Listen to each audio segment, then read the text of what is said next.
Dentro de la multitud en la Plaza de Armas, en el cual se desarrollaba el corso y el pasacalle, con motivo del 112 aniversario de elevación de Villa a categoría de la ciudad de Huanta, que se recuerda cada 22 de noviembre de todos los años, encontramos al exalcalde de Huanta y uno de los médicos más reconocidos de una década anterior, nada menos que al doctor Germán Lazón Blanco Encalada, quien al lado de su señora esposa, la profesora Margarita Molina, se encontraban observando esta tradicional actividad en homenaje a nuestra tierra querida.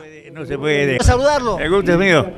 Disfrutando de esta fiesta de la Esmeralda. No podía perder porque hace más de 5 años que estoy ausente en Lima.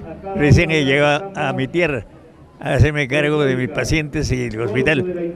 Aunque yo soy jubilado, pero no se puede dejar eso. La tierra jala. Casi al finalizar la época de los años 80, el médico Germán Lazón asumió funciones como alcalde luego de la muerte del entonces burgomaestre Víctor Yangali Castro, quien fue asesinado por los terroristas de Sendero Luminoso.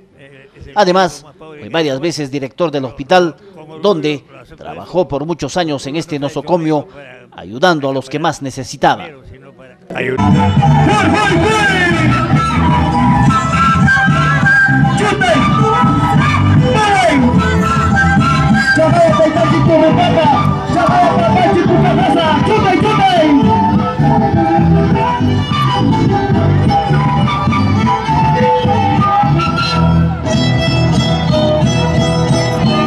Hablar del médico Germán Lazón nos tomaría mucho tiempo. Mejor escuchemos las apreciaciones sobre la actividad del pasacalle y el corso por el Día de Huanta. Saludarlo. El gusto es mío. Disfrutando de esta fiesta de la Esmeralda. No podía perder porque hace más de 5 años que estoy ausente en Lima. Recién he llegado a mi tierra a hacerme cargo de mis pacientes y el hospital. Aunque yo soy jubilado, pero no se puede dejar eso. La tierra jala. Muchos recuerdos por el aniversario de Huanta. Bastante.